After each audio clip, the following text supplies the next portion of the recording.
আসসালামু আলাইকুম, সবাইকে স্বাগতম। বিভাগীয় পরীক্ষার জন্য গুরুত্বপূর্ণ একটি প্রশ্ন, সেটি হচ্ছে সরকারি হিসাব এবং বাণিজ্যিক হিসাবের মধ্যে পার্থক্য, তাই না? তো এই ক্ষেত্রে এই যে অ্যাকাউন্টস কোড ভলিউম 1 মোতাবেক কতিপয় গুরুত্বপূর্ণ ক্ষেত্রে বাণিজ্যিক হিসাব এবং সরকারি হিসাবের মধ্যে কিছু মূলগত পার্থক্য পরিলক্ষিত হয়।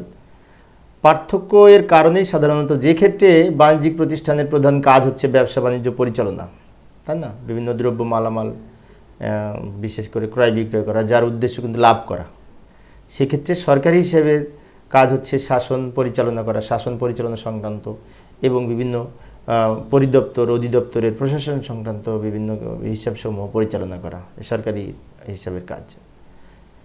তো এখানে বাণিজ্যিক হিসাবটা মূলত প্রতিষ্ঠানের ক্ষেত্রে, বাণিজ্যিক হিসাবের ক্ষেত্রে আমরা কি দেখি যে বাণিজ্যিক প্রতিষ্ঠানের হিসাবগুলি বইগুলি সাধারণত দুতরফা দাখিলা পদ্ধতির মাধ্যমে সংরক্ষণ করা হয় এবং এর উপর ভিত্তি করে প্রতিটি লেনদেনের আর্থিক খরচের দুটি দিক থাকে, একটি দাতা অপরটি গ্রহীতা। অনেক অনেক কমার্সের ভাষায় আবার ডেবিট ক্রেডিট বলা হয়, তাই না?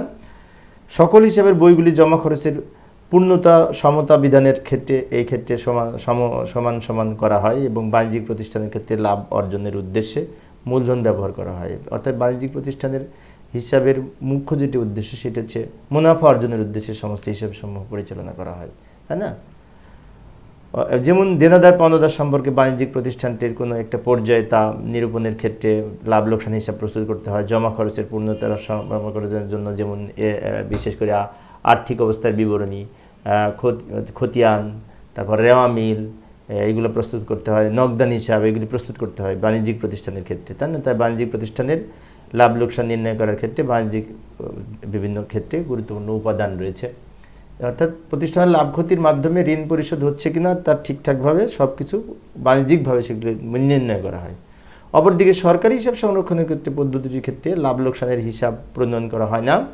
মূলধন বা ঋণ পরিশোধের সক্ষমতা বিচারের মাধ্যমে পরিমাণ বের করার জন্য জমার স্থিতিপত্রের মাধ্যমে সাধারণত দুতরফা দাখিলের মতো প্রয়োজন হয় না।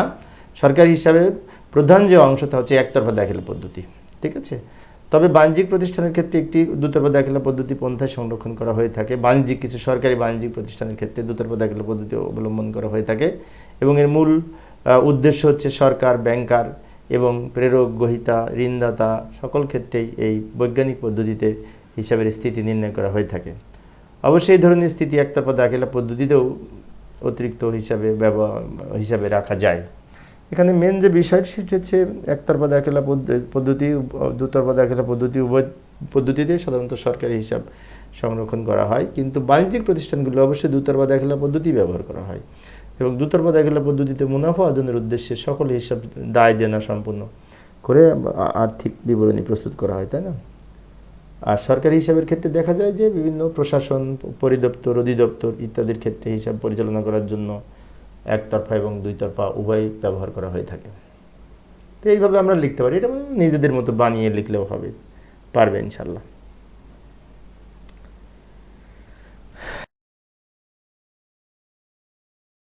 এবার আসি পে স্লিপ এবং অ্যাকাউন্ট স্লিপের মধ্যে পার্থক্য কী। প্রশাসন ক্যাডারের প্রশ্নটি 20 সালে এসেছিল। পে স্লিপ প্রথমে আসি। পে স্লিপ হলো একজন কর্মচারীকে সপ্তাহ বা মাস শেষে তার পাওনার সমপরিমাণ টাকার অঙ্কের একটি স্লিপ, তাই না?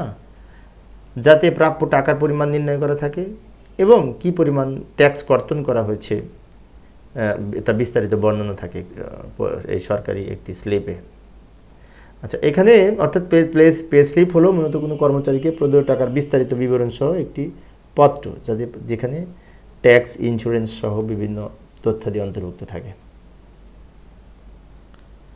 এবার আসি, পরবর্তীতে পে স্লিপের মাধ্যমে অর্থ উত্তোলন করা যায়, প্রধান কাজে সম্পন্ন করা যায়। এবার আসি অ্যাকাউন্ট স্লিপ।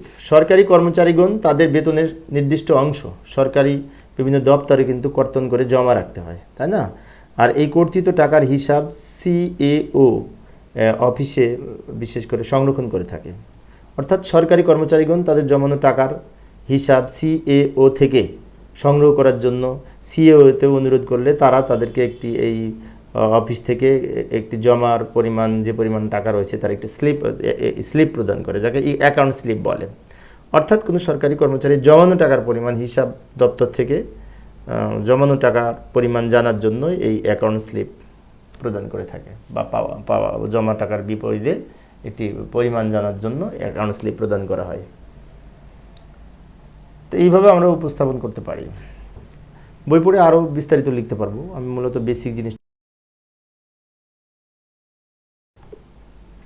পরের প্রশ্ন হচ্ছে বার্ষিক বাজেট এবং মধ্যমেয়াদী বাজেটের মধ্যে পার্থক্য। সহজ একটি প্রশ্ন, কিন্তু বড়, প্রশ্নটা অনেক বড়। বার্ষিক বাজেট বলতে লক্ষ্য করি কি বুঝি? বার্ষিক বাজেট হচ্ছে সরকারি অর্থ ও বাজেট ব্যবস্থাপনা আইন 2009-এর ধারা 216 অনুযায়ী এই যে বার্ষিক বাজেট অর্থ সংবিধানের বার্ষিক বাজেট অর্থ হচ্ছে সংবিধানের 87 অনুচ্ছেদে উল্লেখিত বার্ষিক বিবৃতি, অর্থাৎ বার্ষিক বিবৃতি প্রত্যেক অর্থ বছরের সম্পর্কে উক্ত বছরে সরকারের অনুমোদিত আয় ব্যয় সম্বলিত একটি বিবৃতি। অর্থাৎ সংবিধানের ভাষায় বার্ষিক বাজেট হচ্ছে যে অর্থ বছর সম্পর্কে উক্ত বছরের সরকারের অনুমোদিত আয় ব্যয় সম্বলিত একটি বিবৃতি, তাই না, যেটি সংসদে উপস্থাপন করার মাধ্যমে এটি সংসদে বিল আকারে পাস হয় বাজেটের বিবৃতিতে। এখানে আরও বলা হয়েছে যে 87(2) উপ অনুচ্ছেদে বলা হয়েছে বার্ষিক আর্থিক বিবৃতিতে পৃথকভাবে এই সংবিধানের দ্বারা এবং এই সংবিধানের অধীনে সংযুক্ত তহবিলের উপর দায়রূপে বর্ণিত নির্বাহের জন্য বিভিন্ন প্রয়োজনীয় অর্থ সংযুক্ত তহবিল হতে ব্যয় করা হবে, এরূপ প্রস্তাবিত অন্যান্য ব্যয় নির্বাহের জন্য প্রয়োজনীয় অর্থ প্রদর্শিত হবে এবং অন্যান্য হতে রাজস্ব খাতের ব্যয় পৃথকভাবে প্রদর্শিত হবে। অর্থাৎ সংযুক্ত তহবিল হতে ব্যয় কোন খাতে কিভাবে হবে না হবে, কোন খাত থেকে আয় হবে, বিস্তারিত বাজেটের অন্তর্ভুক্ত করা হয়, তাই না। এবার আসি 89 অনুচ্ছেদে আরও বলেছে যে বার্ষিক আর্থিক বিবৃতি সম্পর্কিত পদ্ধতি সংযুক্ত তহবিলের দায়যুক্ত ব্যয় সম্পর্কিত বার্ষিক আর্থিক বিবৃতির অংশ সংসদে আলোচনা হবে, কিন্তু তা ভোটের আওতাভুক্ত হবে না, তাই বলছে। অন্যান্য ব্যয় সম্পর্কিত বার্ষিক আর্থিক বিবৃতির অংশ মঞ্জুরির দাবির আকারে সংসদে সভা উপস্থাপিত হবে এবং কোনো মঞ্জুরির দাবিতে সম্মতি দানের ক্ষেত্রে সম্মতির অস্বীকৃতির কিংবা মঞ্জুরির দাবিতে নির্ধারিত কোনো হ্রাস সাপেক্ষে তাদের সম্মতি দানের ক্ষমতা সংসদের থাকবে। বলছে সংসদের মাধ্যমেই বাজেট পাস হয়, তাই না, এবং বার্ষিক আর্থিক বিবৃতি সম্পর্কে মঞ্জুরি সহ সব কিছু সংসদে উত্থাপিত হবে এবং এটি সম্মতি দানের ক্ষমতা সংসদে থাকবে, সে কথা বলছে। রাষ্ট্রপতি সুপারিশ ব্যতীত কোনো দাবি মঞ্জুরি দাবি করা যাবে না, অন্যান্য বাজেট দলিল ও এই বাজেটের অন্তর্ভুক্ত হবে। এবার আসে মধ্যমেয়াদী বাজেট। মধ্যমেয়াদী বাজেটটা কিন্তু অনেক বড় একটা বিষয়, এটা এই MTBF বলা হয়, ইংরেজি হচ্ছে মিডিয়াম টার্ম বাজেট ফ্রেমওয়ার্ক যাকে বলা হয়। তো এইখানে মধ্যমেয়াদী বাজেট সম্পর্কে যদি লক্ষ্য করি তাহলে দেখতে পাই মধ্যমেয়াদী বাজেট এই যে 2009 যে আইন আছে বাজেট সরকারি অর্থ বাজেট ব্যবস্থাপনা আইন 2009 ধারা 2-18 ধারা অনুযায়ী বলেছে মধ্যমেয়াদী বাজেট অর্থ সরকারের নীতি ও উদ্দেশ্যের সঙ্গে বাজেটের বরাদ্দের মাধ্যমে বাজেট বরাদ্দের কর্মকৃতির যোগসূত্র স্থাপনের মাধ্যমে সম্বলিত 3 বছর মেয়াদি বাজেট, যাতে সরকারের আয় ও ব্যয়সমূহ বাজেট বছরের প্রাক্কলন এবং তৎপরবর্তী 2 বছরের প্রক্ষেপণ অন্তর্ভুক্ত থাকবে। অর্থাৎ মধ্যমেয়াদী বাজেট মূলত 3 বছরের জন্য করা হয় মধ্যমেয়াদী বাজেটের ক্ষেত্রে। এবং এই যে কিছুক্ষণ আগে বললাম MTBF এর পূর্ণরূপ হচ্ছে মিডিয়াম টার্ম বাজেট ফ্রেমওয়ার্ক। বাংলাদেশের মধ্যমেয়াদী বাজেট কাঠামোর মেয়াদ 3 বছর এবং পরবর্তী 2 বছর প্রক্ষেপণের অন্তর্ভুক্ত হয়। বাজেট বছর ছাড়া এই 2 বছর বরাদ্দ মূলত সম্ভাব্য প্রক্ষেপণের উপর ভিত্তি করে করা হয়ে থাকে, তাই না। মধ্যমেয়াদী বাজেট কাঠামোতে ত্রিবার্ষিক আগাম ব্যয় পরিকল্পনার ধারাবাহিকতা রক্ষার জন্য প্রতি বছর একটি হালনাগাদ করা হয়। সরকারি ব্যয়ের দক্ষতা কার্যকারিতা বৃদ্ধি, দরিদ্র নিরসনের কৌশলপত্রের মাধ্যমে লক্ষ্যসমূহ অর্জন নিশ্চিত করার লক্ষ্যেই মধ্যমেয়াদী বাজেট কাঠামো প্রবর্তিত হয়। মধ্যমেয়াদী বাজেট কাঠামোর ক্ষেত্রে প্রণয়নের 3টি ধাপ রয়েছে প্রক্রিয়ার, যেমন কৌশলগত পর্যায়, প্রাক্কলন পর্যায় এবং বাজেট অনুমোদন পর্যায়। লক্ষ্য করি বাজেট প্রণয়ন পরিকল্পনার এই 3টি প্রধান যে কয়েকটা ধাপ, তার মধ্যে কৌশলগত পর্যায়ের ধাপ হচ্ছে প্রথমে সংশ্লিষ্ট প্রশাসনিক মন্ত্রণালয় বিভাগসমূহ তাদের একটি বাজেট কাঠামো হালনাগাদ করে অর্থ বিভাগে কমিশনের নিকট পেশ করবে। অর্থ বিভাগ পরিকল্পনা কমিশনের সংশ্লিষ্ট মন্ত্রণালয় বিভাগসমূহের সঙ্গে আলোচনা করে মধ্যমেয়াদী বাজেট কাঠামোর পদ্ধতির আওতায় প্রতিটি মন্ত্রণালয় ও বিভাগের বাজেটকে কাঠামোভুক্ত করে চূড়ান্ত করবে, তাই না? এরপরে এই MTBF এর কিছু উদ্দেশ্য রয়েছে প্রণয়নের, সেটি হচ্ছে মন্ত্রণালয় বা বিভাগসমূহের বাজেট কাঠামো হালনাগাদ করার প্রধান যে উদ্দেশ্য সেগুলি হচ্ছে সরকারের মৌলিক নীতি নির্ধারণী দলিলপত্রসমূহ প্রতিফলিত কৌশলগত উদ্দেশ্য নীতি এবং অগ্রাধিকারের সঙ্গে বাজেট বরাদ্দের যোগসূত্র প্রতিষ্ঠা করা, মধ্যমেয়াদে সাধারণত প্রাপ্যতা সম্পদের ভিত্তিতে এই বিভিন্ন মন্ত্রণালয়ের একটি সম্মত বাস্তবসম্মত ব্যয় পরিকল্পনা প্রস্তুত করা এবং বাজেট বরাদ্দ ও মন্ত্রণালয়ের অধীনস্থ দপ্তরসমূহের সংস্থাসমূহের কার্য সম্পাদনের মধ্যে যোগসূত্র প্রতিষ্ঠা করা।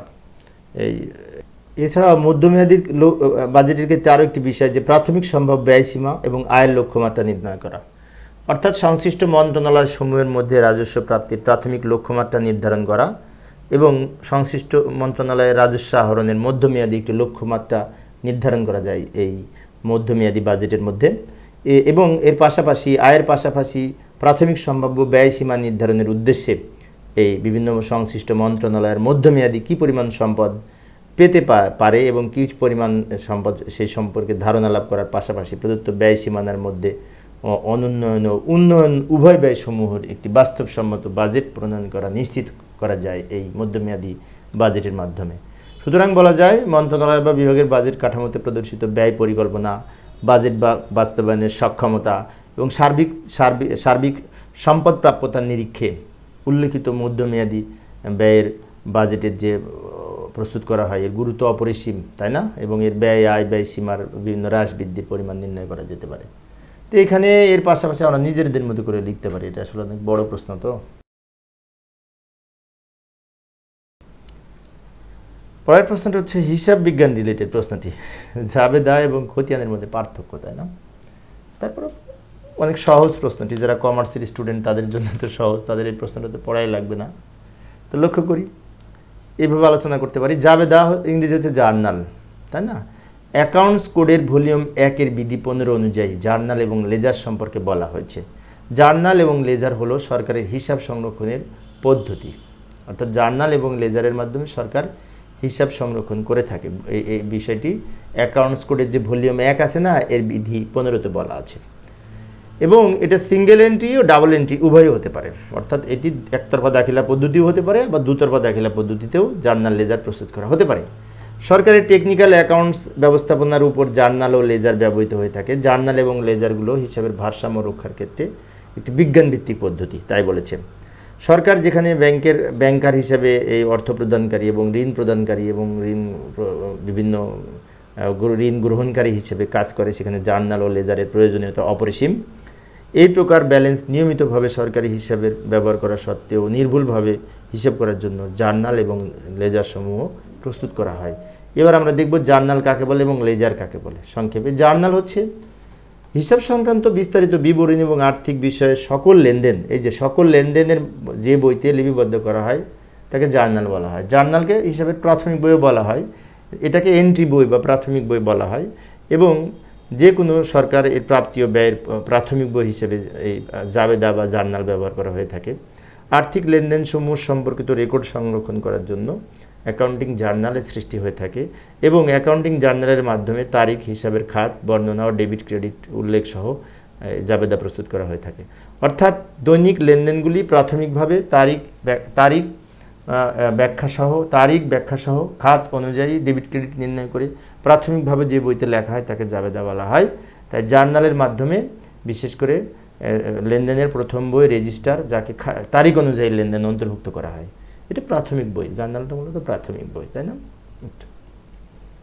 এরপর আসে লেজার। লেজ শব্দ থেকে লেজার শব্দের উৎপত্তি। লেজ শব্দের অর্থ তাক, তাই না? তাই বিভিন্ন আর্থিক বিবরণের সংরক্ষণের জন্য রেজিস্টার এবং বই সহকারী দপ্তরে ব্যবহার করার জন্য লেজারকে মাধ্যমিক বই হিসেবে ব্যবহার করা হয়। যেহেতু সেকেন্ডারি, এটি হচ্ছে সেকেন্ডারি বই এবং এটিকে রেজিস্টারও বলা হয়। এই জাবেদা থেকে সাধারণত আলাদা আলাদা হিসেবে আমরা যখন রেজিস্টারে স্থায়ীভাবে সংরক্ষণ করি তাকে বিশেষ করে যা খতিয়ান বলা হয়। খতিয়ান হিসেবে দুইটি দিক থাকে, একটি ডেবিট এবং একটি ক্রেডিট। খতিয়ানকে স্থায়ী স্থায়ী হিসাবের ভাণ্ডারও বলা হয়, আবার খতিয়ানকে হিসাবের রাজাও বলা হয় কমার্সের ভাষায়। এবং খতিয়ানের মাধ্যমে সংশ্লিষ্ট প্রতিটি হিসাবের আলাদা আলাদা শিরোনামে রেজিস্টারে এই প্রতিটি হিসাবসমূহ সংরক্ষণ করা হয়। খতিয়ান দেখেই কোন হিসাবের কত উদ্বৃত্ত, কোন হিসাবের কী পরিমাণ টাকা আছে বিস্তারিত জানা যায়, তাই না? তো এইভাবে আমরা লিখতে পারি জার্নাল এবং খতিয়ান সম্পর্কে। এবার আসি পরোক্ষ কর এবং প্রত্যক্ষ কর। তো পরোক্ষ কর এবং প্রত্যক্ষ কর প্রশ্নটা অনেক সহজ, তারপরেও আলোচনা করছি, লক্ষ্য করি। প্রথমে আসি পরোক্ষ কর। দেশের নাগরিকদের কাছ থেকে সরাসরি ট্যাক্স বা বিভিন্ন কর না নিয়ে মধ্যবর্তী ব্যক্তির মাধ্যমে বা প্রতিষ্ঠানের মাধ্যমে যে কর নেওয়া হয় তাকে পরোক্ষ কর বলে, তাই না? সরাসরি না নিয়ে কোনো মাধ্যম ব্যবহার করে নেওয়া হয়। ভ্যাট হলো একটি পরোক্ষ কর প্রক্রিয়ার মাধ্যম। সেবা বা পণ্য উৎপাদন, ক্রয় বিক্রয়, আমদানি রপ্তানির ক্ষেত্রে, অভ্যন্তরীণ ব্যবসা বাণিজ্যের ক্ষেত্রে মূল্য সংযোজন কর দেওয়া হয়। এবং মূল্য সংযোজন করটা কিন্তু সাধারণত সরকার বিশেষ করে ব্যবসায়ীদের কাছ থেকেও মূল্য সংযোজন করটা কালেকশন করে, যারা সেখান থেকে যারা নেয় আর কি, সেজন্য পরোক্ষভাবে নেওয়া হয়। তাই মূল্য সংযোজন করটা কিন্তু এই বিশেষ করে পরোক্ষ কর হিসেবে পরিচিত। পরোক্ষ কর যত বেশি হবে দেশের মুদ্রাস্ফীতি বাড়ার সম্ভাবনা তত বেশি, কারণ ব্যবসায়ীগণ মূলত পরোক্ষ কর প্রদান করে থাকে এবং ব্যবসায়ীগণ সবসময় তার মুনাফা বৃদ্ধির লক্ষ্যে সচেষ্ট হয়। তাই ট্যাক্স বেশি হলে কিন্তু জিনিসপত্রের দাম বাড়বে, তাই না? ফলে পণ্যের দাম বাড়িয়ে যদি ট্যাক্স তার জনগণের সাধারণের কাছ থেকে ট্যাক্স সংগ্রহ করতে তাদের অনেক সময় করতে হয়, যার কারণে এই পরোক্ষ করের মাধ্যমে মুদ্রাস্ফীতি বাড়ার সম্ভাবনা থাকে যদি বেশি হয় পরোক্ষ কর, সেই কথা বলছে। তো যাই হোক, এই ভ্যাটটা হচ্ছে একটি পরোক্ষ করের অন্তর্ভুক্ত। তো প্রত্যক্ষ কর হচ্ছে দেশের নাগরিকদের আয় এবং সম্পদের উপরে যে নির্দিষ্ট হারে আদায়কৃত সরকারি রাজস্ব কর হলো প্রত্যক্ষ কর, তাই না? এটা দুই ধরনের প্রত্যক্ষ কর, একটি হচ্ছে আয় কর আর একটা হচ্ছে সম্পদ কর। তো বাৎসরিক আয়ের ভিত্তিতে যে আদায়যোগ্য করের উপর যে কর ধরা হয়, যে আয়কর সংগ্রহ করা হয় তাকে আয়কর বলে, ইনকাম ট্যাক্স বলে। অন্যদিকে অর্থ বছর শেষে অর্জিত সম্পদের উপরে যে কর দেওয়া হয় তার নাম হচ্ছে সম্পদ কর, তাই না? প্রত্যক্ষ করের উদাহরণ যেমন আয়কর, মুনাফা কর, সম্পত্তির কর, ভূমি কর, এগুলো হচ্ছে প্রত্যক্ষ করের উদাহরণ। প্রত্যক্ষ করকে সংশ্লিষ্ট বছরে উৎসাহিত করার চেষ্টা করা হয়, কারণ তাদের যুক্তি যে যিনি বেশি আয় করবেন তিনি তার বেশি ট্যাক্স হবে, আর যিনি কম আয় করবেন তার ট্যাক্স কম হবে, এবং করযোগ্য আয় না হলে তিনি ট্যাক্স দিবেন না। তো এই বিষয়টা হচ্ছে প্রত্যক্ষ করের মধ্যে। প্রতি বছরে প্রত্যক্ষ করের সীমানা অবশ্য এই নির্ধারিত হয়, সংসদ কর্তৃক বাজেট পাস যখন হয় তখন নির্ধারিত হয়। ফলে একটি আদর্শিক আয় বৈষম্য দূরীভূত করতে হলে সমাজের ভারসাম্য বজায় রাখার ক্ষেত্রে আমাদের এই প্রত্যক্ষ করের অনেক সময় এই নির্ধারিত হয়ে থাকে, প্রত্যক্ষ করের হার নির্ধারিত হয়ে থাকে, তাই না? যাই হোক, এর পাশাপাশি আরও আমরা নিজেদের মতো করে লিখতে পারি। পরবর্তী প্রশ্নটা হচ্ছে সার্ভিস বুক এবং স্টেটমেন্ট অফ সার্ভিসের মধ্যে পার্থক্য লিখো। প্রশ্নটি প্রশাসন ক্যাডারে একবার এসেছিল 2021 সালে। তো প্রথমে আছে সার্ভিস বুক। সংশ্লিষ্ট পেনশন সহজীকরণ আদেশ 2020-এর 2.02 অনুচ্ছেদে এই সার্ভিস বুক সম্পর্কে বলা হয়েছে। কি বলা হয়েছে লক্ষ্য করি। সংশ্লিষ্ট মন্ত্রণালয়, বিভাগ, অধিদপ্তর এবং দপ্তরের ক্ষেত্রে এর কর্মচারীগণ চাকরি বৃত্তান্ত বই হলো এই সার্ভিস বুক। নন গেজেটেড কর্মচারীদের 2 কপি সার্ভিস বুক যথাযথভাবে পূরণপূর্বক এই প্রতি বছর ফেব্রুয়ারি মাসের মধ্যে হালনাগাদ করে প্রয়োজনীয় ব্যবস্থা গ্রহণ করতে হয়, এবং কোনো সঙ্গত কারণ ছাড়া সার্ভিস বুক ফেব্রুয়ারি মাসের মধ্যে হালনাগাদ করতে না পারলে প্রশাসনিক কর্তৃপক্ষ দায়ী কর্মচারীদের বিরুদ্ধে কর্তব্য অবহেলার দায়ে শাস্তিমূলক ব্যবস্থা গ্রহণ করবেন, সে কথা বলেছে। অর্থাৎ নন গেজেটেড কর্মচারীগণের এই 2 কপি সার্ভিস বুক প্রস্তুত করে প্রতি বছর ফেব্রুয়ারি মাসের মধ্যে হালনাগাদ করার ব্যবস্থা গ্রহণ করতে হবে, ঠিক আছে? যাকে সার্ভিস বুক বলা হয়। সার্ভিস বুকে কোনো ঘষা মাজা অস্পষ্টতা গ্রহণযোগ্য হবে না, সকল তথ্য স্পষ্টভাবে লিখতে হবে। এবার আসি সার্ভিস বুক এবং সার্ভিস বুকে জন্ম তারিখ সংখ্যা এবং অঙ্কে লিখতে হবে, ঠিক আছে? সংখ্যা এবং কথায় লিখতে হবে, সংখ্যা এবং অঙ্কে না, সংখ্যা এবং কথায়। সার্ভিস বুকের 2 কপি নিয়োগকারী কর্তৃপক্ষের অফিসে সংরক্ষিত থাকবে। তবে উক্ত কর্মচারী বদলি হলে সার্ভিস বুক 2 কপির সিলগালা অবস্থায় কর্মচারী যে বদলিকৃত কর্মস্থলে প্রেরণ করবে, তাই না? এবং প্রত্যেক কর্মস্থলে বদলিকৃত কর্মচারী সার্ভিস বুক এর ফটোকপি যথাযথভাবে সংরক্ষণ করে দায়িত্বপ্রাপ্ত কর্মকর্তার কর্তৃক সত্যায়িত করে ব্যক্তিগত নথিতেও সংরক্ষণ করতে হবে। অর্থাৎ সার্ভিস বুক আবার এটা ফটোকপি করে ব্যক্তিগত নথিতেও এটি সংরক্ষণ করতে হবে, সে কথা বলেছে। এবার আসি statement of service. Statement of সার্ভিসটা হচ্ছে সরকারি কর্মচারীদের এই চাকরির ধারাবাহিকতার বিবরণী বই বলা হয় এটিকে। যেমন এইভাবে উপস্থাপন করতে পারি, সরকারি কর্মচারীর চাকরির ধারাবাহিক বিবরণী বই হলো স্টেটমেন্ট অফ সার্ভিস বই। সার্ভিস বুক এর পাশাপাশি নন গেজেটেড সরকারি কর্মচারীদের গণের চাকরি বৃত্তান্ত নির্ধারিত ফরম্যাটে প্রশাসনিক কর্তৃপক্ষের সংরক্ষণ ও নিয়মিতভাবে হালনাগাদ করতে হবে এবং সরকারি কর্মচারীগণের চাকরি সংক্রান্ত সকল তথ্যাদি, বিশেষ করে যথাক্রমে এই যে নিয়োগ, চাকরিতে স্থায়ীকরণ, পদোন্নতি, শাস্তি, ছুটি, উচ্চতর স্কেল, PRL, অবসর গ্রহণ, মৃত্যু ইত্যাদি যাবতীয় তথ্য সমৃদ্ধ সার্ভিস বুকের মতোই এই বিশেষ করে ধারাবাহিকভাবে চাকরির বৃত্তান্ত অন্তর্ভুক্ত করতে হবে স্টেটমেন্ট অফ সার্ভিসে। এখানে আরও বলা হয়েছে চাকরির বৃত্তান্তে বিশেষ করে সরকারি কর্মচারীদের বিরুদ্ধে উত্থাপিত অডিট আপত্তি বা বিভাগীয় মামলা সংক্রান্ত যদি কোনো তথ্য থাকে সেটাও যথাযথভাবে অন্তর্ভুক্ত করতে হবে এবং চাকরি বৃত্তান্তে বিশেষ করে সরকারি বাসায় বসবাস সংক্রান্ত বিভিন্ন তথ্য, সরকারি আদায়যোগ্য পাওনা সম্পর্কেও বিস্তারিত তথ্য উপস্থাপন করতে হবে এবং সরকারি চাকরির বদলি হলে বদলিকৃত কর্মস্থলে সার্ভিস বুকের সাথে প্রশাসনিক কর্তৃপক্ষের স্বাক্ষরিত চাকরির বৃত্তান্ত কার্ড এবং সফট কপি সংশ্লিষ্ট অফিস প্রধানের নিকট প্রেরণ করে নিশ্চিত করবে। তো এই বিষয়গুলি বিশেষ করে বলা হয়েছে, তাই না? তো এর পাশাপাশি আরও আমরা নিজেদের মতো করে বই পড়ে লিখতে পারি।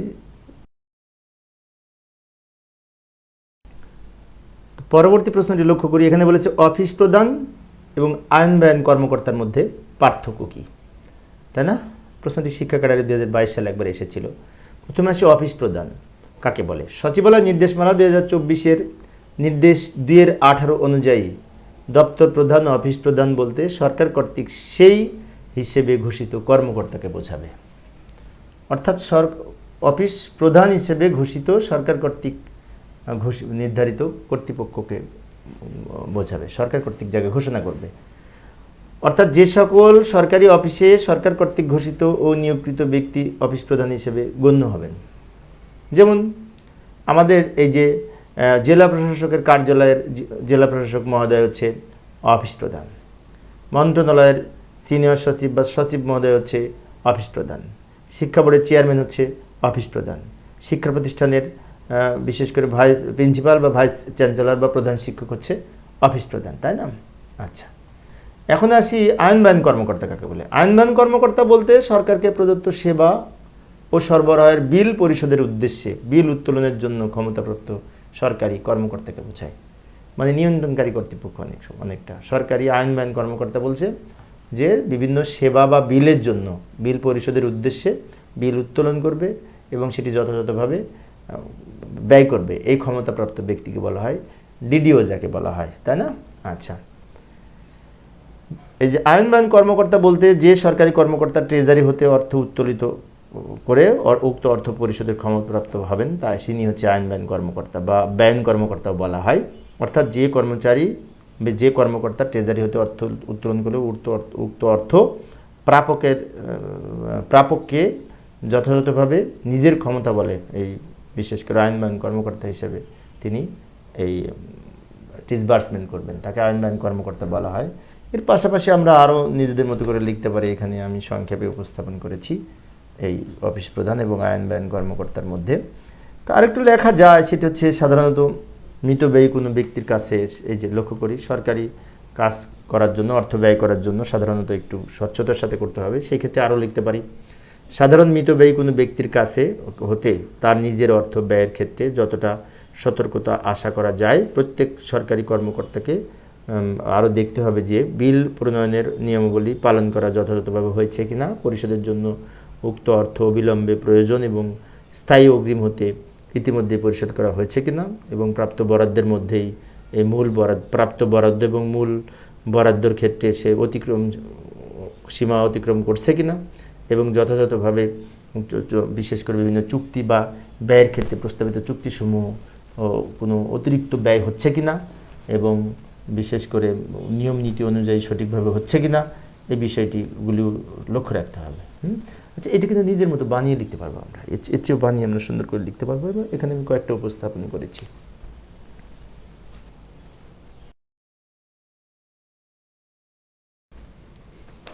আর একটা প্রশ্ন, সেটা হচ্ছে প্রশাসনিক অনুমোদন আর কারিগরি অনুমোদনের মধ্যে পার্থক্য। ছোট্ট একটি প্রশ্ন, সংক্ষেপে লিখতে পারি এইভাবে: কোনো কার্য বা সংগ্রহ কাজ সম্পাদনের জন্য বরাদ্দকৃত অর্থ থাকলেও যদি প্রতিষ্ঠান প্রধান আর্থিক ক্ষমতা অর্পণ নির্দেশনা অনুযায়ী ওই কার্য সংগ্রহ কাজ সম্পাদনের ক্ষমতাপ্রাপ্ত না হন, তবে এই ঊর্ধ্বতন যে পর্যায়ের কর্মকর্তা উক্ত অনুমোদনের দানের ক্ষমতা প্রাপ্ত তার কাছ থেকে উক্ত অর্থ সংগ্রহ সম্পাদনের মাধ্যমে অনুমতি গ্রহণকে প্রশাসনিক অনুমোদন বলা হয়। তো প্রশাসনিক অনুমোদন হচ্ছে বিশেষ করে কোনো কাজ বা কাজের জন্য যদি বরাদ্দ আসে, তো সেটি এই যদি ডিডিও যিনি থাকেন, প্রতিষ্ঠান প্রধান যিনি থাকেন, তিনি যদি ক্ষমতা অর্পণ নির্দেশনা অনুযায়ী তিনি যদি ক্ষমতাপ্রাপ্ত না হন উক্ত কাজ সম্পাদনের জন্য, সেক্ষেত্রে এই ঊর্ধ্বতন যে পর্যায়ের কোনো কর্মকর্তা অনুমোদন দানের ক্ষমতাপ্রাপ্ত হবেন, তার মাধ্যমে এই কাজটি সম্পাদন হবে এবং কাজের অনুমোদন এই ধরনের অনুমোদনকেই প্রশাসনিক অনুমোদন বলা হয়, তাই না? আর কারিগরি অনুমোদন বলতে বোঝায় কোনো কার্য বা সংগ্রহ কাজ সম্পাদনের জন্য যথোপযুক্ত পর্যায় থেকে কারিগরি যথার্থতা প্রত্যয়ন গ্রহণ করাকেই কারিগরি অনুমোদন বলা হয়। অর্থাৎ কারিগরি অনুমোদন বলা হচ্ছে যে ইঞ্জিনিয়ারের কাছ থেকে বিশেষ করে কারিগরি সংক্রান্ত একটি প্রত্যয়ন লাগবে যে কাজটা করা যায় কি না, টেকনিক্যাল বিভিন্ন যে সমস্ত সাপোর্টিং আছে তাদের কাছ থেকে প্রত্যয়ন লাগবে, এটা কারিগরি অনুমোদন বলা হয়। তো এই ক্ষেত্রে আরও আমরা নিজেদের মতো করে, আমি বেসিকটা এখানে আলোচনা করেছি, আরও নিজেদের মতো করে আমরা লিখতে পারবো, তাই না?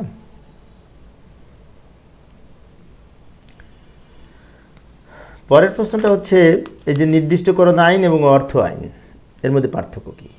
প্রথমে আসে নির্দিষ্টকরণ আইন, যে অনুচ্ছেদ 90 গণপ্রজাতন্ত্রী বাংলাদেশ সংবিধানের 90 বলেছে, 90-এর 1 উপ অনুচ্ছেদে বলা হয়েছে সংসদ কর্তৃক এই সংবিধানের এই 89 অনুচ্ছেদের অধীনে মঞ্জুরি দানের পর সংযুক্ত তহবিল হতে নিম্নলিখিত ব্যয়সমূহের জন্য প্রয়োজনীয় সকল অর্থ নির্দিষ্টকরণের বিধান সমবতে এই একটি বিল যথাশীঘ্রই সংসদে উপস্থাপিত হবে।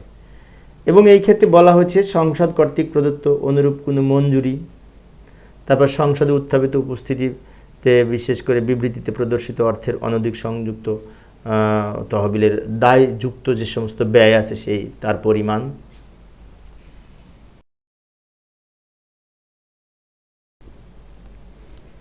তারপর পরের প্রশ্নটি হচ্ছে নির্দিষ্টকরণ আইন ও অর্থ আইনের মধ্যে পার্থক্য লিখো, তাই না? এই শিক্ষা ক্যাডারের প্রশ্নটি 2024 সালে এসেছিল। তো নির্দিষ্টকরণ আইন বিশেষ করে গণপ্রজাতন্ত্রী বাংলাদেশ সংবিধানের অনুচ্ছেদ 90-এর উপ অনুচ্ছেদ 1-এ সংসদ কর্তৃক এই সংবিধানের যে 89 অনুচ্ছেদের অধীনে মঞ্জুরি দানের পর সংযুক্ত তহবিল হতে নিম্নলিখিত ব্যয় নির্বাহের জন্য প্রয়োজনীয় সকল অর্থ নির্দিষ্টকরণের বিধান সংবতে একটি বিল যথাশীঘ্র সংসদে উত্থাপন করতে হবে। অর্থাৎ নির্দিষ্টকরণ আইন এর হচ্ছে যে সংসদে নির্দিষ্ট করে দেয়া আছে যে ওই যে 90 নং অনুচ্ছেদের বিশেষ করে সংবিধানের আলোকে 89 নং অনুচ্ছেদের অধীনে যে সমস্ত মঞ্জুরি সংযুক্ত তহবিল হতে ব্যয় নির্বাহের জন্য করা হবে সেইগুলি আবার নির্দিষ্টকরণের জন্য এই সংসদে উত্থাপন করতে হবে। এবং সেইখানে সংসদ কর্তৃক প্রদত্ত অনুরূপ মঞ্জুরি কী উত্থাপিত করতে হবে সেই বিষয়টা এখানে বলেছে। সংসদে উত্থাপিত বিবৃতিতে প্রদর্শিত অর্থের অনধিক সংযুক্ত তহবিলের দায়যুক্ত ব্যয়সমূহ এই উত্থাপন করতে হবে সংসদে, ঠিক আছে? এবং আরও বলা হয়েছে অনুরূপ কোনো বিল সম্পর্কে সংসদে এমন কোনো সংশোধনী প্রস্তাব করা হবে না যার ফলে অনুরূপভাবে প্রদত্ত কোনো মঞ্জুরির পরিমাণ ও উদ্দেশ্য কিংবা সংযুক্ত তহবিলের উপর দায়যুক্ত ব্যয়ের পরিমাণ ও উদ্দেশ্য কিংবা সংযুক্ত তহবিলের উপর দায়যুক্ত ব্যয়ের পরিমাণের পরিবর্তিত হয়ে যায়। অর্থাৎ সংযুক্ত তহবিলের দায়যুক্ত তহবিলে যে 88 নং অনুচ্ছেদে বলেছে, তাই না? তো সেটা যদি পরিবর্তন না হয় সেই কথা বলছে, এমনভাবে উত্থাপন করতে হবে সংসদে, সেই কথা বলছে। এবং এই সংবিধানের বিধানাবলীর সাপেক্ষে সংযুক্ত তহবিল হতে এই অনুচ্ছেদের বিধানাবলী অনুযায়ী গৃহীত আইনের দ্বারা নির্দিষ্টকরণ ব্যতীত কোনো অর্থ প্রত্যাহার করা হবে না, অর্থাৎ আইনের দ্বারা নির্দিষ্ট করতে হবে এই এই এই এই বিধানাবলী আলোকে, সে কথা বলছে, যাকে বলা হয় নির্দিষ্টকরণ আইন। আইনের দ্বারা নির্দিষ্ট করে দিতে হবে, যাকে বলা হয় নির্দিষ্টকরণ আইন। এবার আসি অর্থ আইন বলতে কি বুঝি। আচ্ছা, অর্থ আইনের আর এক নাম কিন্তু অর্থ বিল। এই যে গণপ্রজাতন্ত্রী বাংলাদেশ সংবিধানের অনুচ্ছেদ ৮১-তে অর্থ বিল সম্পর্কে বলেছে, কি বলেছে লক্ষ্য করি। এখানে উপ অনুচ্ছেদ ১-এ বলেছে অর্থ বিল বলতে কেবল নিম্নলিখিত বিল সমূহের সকল অথবা যে কোনো একটি সম্পর্কিত বিধানাবলী সম্বলিত বিলকে বোঝাবে। যেমন ক নম্বরে বলেছে কর আরোপ, কোনো কর আরোপ, নিয়ন্ত্রণ, রদবদল, মৌকুব বা রহিতকরণ। খ নম্বরে বলেছে সরকার কর্তৃক ঋণ গ্রহণ, কোনো গ্যারান্টি দান কিংবা সরকারের আর্থিক দায় দায়িত্ব সম্পর্কিত আইন সংশোধন। আবার এই গ নম্বরে বলেছে সংযুক্ত তহবিলের রক্ষণাবেক্ষণ, অনুরূপ তহবিলের অর্থ দান বা অনুরূপ তহবিলের হতে অর্থ প্রদান বা দান নির্দিষ্টকরণ। ঘ নম্বরে বলেছে সংযুক্ত তহবিলের উপর দায় আরোপ কিংবা অনুরূপ কোনো দায় রদবদল বা বিলোপ করা। ঙ নম্বরে বলেছে সংযুক্ত তহবিল বা প্রজাতন্ত্রের সরকারি হিসাবের বাবদ এই বাবদ অর্থ প্রাপ্তি কিংবা অনুরূপ কোনো অর্থ। তাই এখানে সংযুক্ত তহবিল নিয়ে কিন্তু তিনটা আছে, একটা হচ্ছে সংযুক্ত তহবিলের রক্ষণাবেক্ষণ, আর একটা সংযুক্ত তহবিলের উপর দায় আরোপ, আর একটা হচ্ছে সংযুক্ত তহবিলের হিসাব বাবদ অর্থ প্রাপ্তি, তাই না, কিংবা রক্ষণাবেক্ষণ বা দান ইত্যাদি এই হিসাব সংক্রান্ত সরকারের যে সমস্ত হিসাব নিকাশ এই অর্থবিলের অন্তর্ভুক্ত হবে। ৪ নম্বরে বলেছে উপরুক্ত উপদফা নির্ধারিত যে কোনো বিষয়ের অধীনে আনুষঙ্গিক বিষয়, অর্থাৎ এই উপদফা সমূহ যেগুলো বলেছে এর যে কোনো একটি আনুষঙ্গিক বিষয় অর্থবিল হিসেবে গণ্য হবে। তবে একটা কথা আছে, ২ নম্বরে কি বলেছে, এখানে বলেছে কোনো জরিমানা বা অন্য অর্থদণ্ড আরোপ, রদবদল কিংবা লাইসেন্স ফি, কোনো কার্যের জন্য ফি, উসুল আরোপ বা স্থানীয় প্রশাসনের সমাধানকল্পে কোনো স্থানীয় কর্তৃপক্ষ কর্তৃক প্রতিষ্ঠান কর্তৃক কোনো কর আরোপ, নিয়ন্ত্রণ, রদবদল, মৌকুব, রহিতকরণ কিংবা বিধান করা হয়েছে কেবল এই ধরনের কোনো কারণে অর্থবিল বলিয়া গণ্য হইবে না। এই যে কোনগুলি অর্থবিলে আসবে না বলে দিয়েছে, যে কোনো জরিমানা আরোপ করা, অর্থদণ্ড আরোপ করা, লাইসেন্স ফি, উসুল আরোপ কিংবা স্থানীয় কর্তৃপক্ষ কর্তৃক যদি এরকম কর আরোপ করে, নিয়ন্ত্রণ করে, রদবদল করে স্থানীয়ভাবে, যেমন সিটি কর্পোরেশন করে থাকে বিভিন্ন ক্ষেত্রে, তা সেগুলি অর্থবিল হিসেবে গণ্য হবে না, অর্থবিলের মধ্যে আসবে না। এগুলি অর্থবিল সংসদ থেকে পাশ হতে হবে। এই যে সংসদের পাশের ব্যাপারে ৩ নম্বরে বলা হয়েছে রাষ্ট্রপতির সম্মতির জন্য তার নিকট পেশ করবার সময়ে প্রত্যেক অর্থবিলে স্পিকারের স্বাক্ষরে এই মর্মে একটি সার্টিফিকেট থাকবে যে তা একটি অর্থবিল, এবং অনুরূপ সার্টিফিকেটের বিষয়ে চূড়ান্ত হবে যে সেই সম্পর্কে আদালতে কোনো প্রশ্ন উত্থাপন করা যাবে না। অর্থাৎ স্পিকারের এই মর্মে একটি সার্টিফিকেট থাকবে যে এটি একটি অর্থবিল, এই ব্যাপারে ভবিষ্যতে কোনো আদালতে প্রশ্ন উত্থাপন করা যাবে না অর্থ প্রাপ্তি প্রদান বা ব্যয়ের ব্যাপারে। তো এই হচ্ছে অর্থবিল বা অর্থ আইন, তাই না। আচ্ছা, অর্থবিলটা কিন্তু খুব গুরুত্বপূর্ণ, অনেকবার আসতে পরীক্ষায় বিভিন্ন সময়। এবার আজকের সবার শেষের প্রশ্নটা হচ্ছে আইন বায়ন কর্মকর্তা ও নিয়ন্ত্রণকারী কর্তৃপক্ষ বা কর্মকর্তার মধ্যে পার্থক্য কী। আইন বায়ন কর্মকর্তা কিছুক্ষণ আগে বলেছি, তা আবার বলছি, লক্ষ্য করি। আইন বায়ন কর্মকর্তা হচ্ছে, আইন কর্মকর্তা বলতে সরকারকে প্রদত্ত সেবা সরকারের বিল পরিশোধের এই উদ্দেশ্যে বিল উত্তোলনের ক্ষমতাপ্রাপ্ত সরকারি কর্মকর্তাকে বোঝায়। আর যে সরকারি কর্মকর্তা ট্রেজারি হতে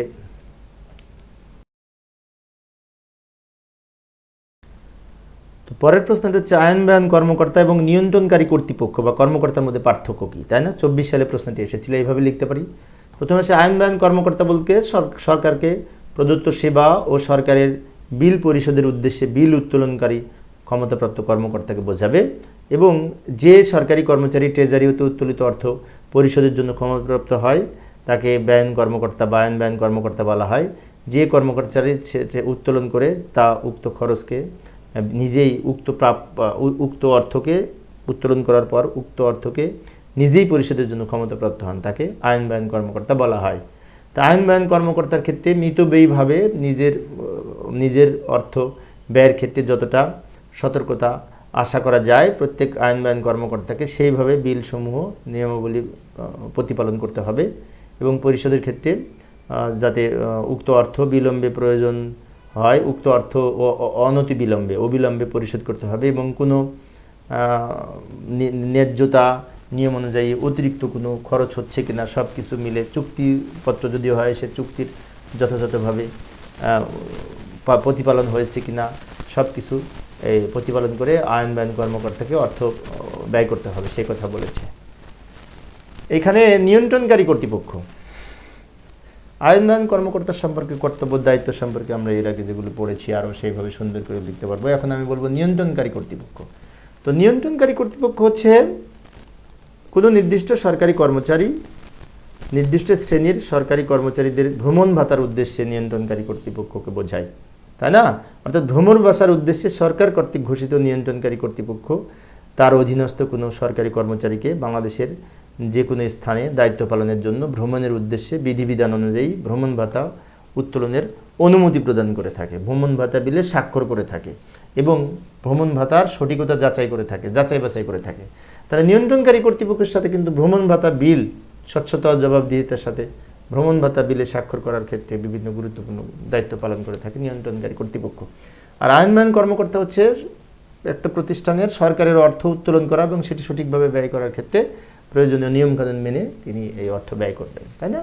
তো এগুলো আমরা আরও নিজেদের মতো করে লিখতে পারবো। আমি মূলত বেসিক জিনিসটা আলোচনা করলাম। পরবর্তী প্রশ্নটি লক্ষ্য করি এবং এটি হচ্ছে আজকের আলোচনার শেষ প্রশ্ন। সেটা হচ্ছে পুনরায় স্থাপিত পেনশন এবং পারিবারিক পেনশনের মধ্যে পার্থক্য কী, তাই না? তো লক্ষ্য করি পুনরায় স্থাপিত পেনশন ও পারিবারিক পেনশন। প্রথমে আসি পুনরায় স্থাপিত পেনশন হলো অর্থ মন্ত্রণালয়ের অর্থ বিভাগের এই যে একটি প্রজ্ঞাপন আছে, এই প্রজ্ঞাপনের অনুসারে বলা হয়েছে সরকার শতভাগ পেনশন সমর্পণকারী প্রজাতন্ত্রের অবসরপ্রাপ্ত কর্মচারীদের আর্থিক ও সামাজিক সুরক্ষা নিশ্চিতকরণার্থে তাদের মাসিক পেনশন পুনরায় স্থাপনের সিদ্ধান্ত গ্রহণ করেছে, যা নিম্নরূপ বিধানাবলী সাপেক্ষে কার্যকর হইবে, তাই না? তো কি বলা ছিল এখানে লক্ষ্য করি, শতভাগ পেনশন সমর্পণকারী অবসরপ্রাপ্ত কর্মচারী সরকারি কর্মচারীগণের অবসর গ্রহণের তারিখ হতে 15 বছর সময় অতিক্রান্তের পর তাদের পেনশন পুনরায় স্থাপন করা হইবে। কর্মচারীর এলপিআর বা পিআরএলে যে তারিখ শেষ হয়েছে সেই তারিখ হতে 15 বছর সময় গণনা করা হইবে বলা আছে। আর যিনি এলপিআর বা পিআর ভোগ করেননি তার ক্ষেত্রে অবসর গ্রহণের পর 15 বছর সময় এ গণনাযোগ্য হইবে। খ নম্বরে বলেছে যে পদ্ধতি বা নিয়মে নিয়মিত পেনশনারগণের মাসিক পেনশন নির্ধারিত হয় অনুরূপ পদ্ধতি বা নিয়মে শতভাগ পেনশন সমর্পণকারী অবসর গ্রহণকারী সরকারি কর্মচারীদের মাসিক পেনশন নির্ধারিত হইবে, যাকে বলা হয় এই পুনরায় স্থাপন, তাই না? 15 বছর পর।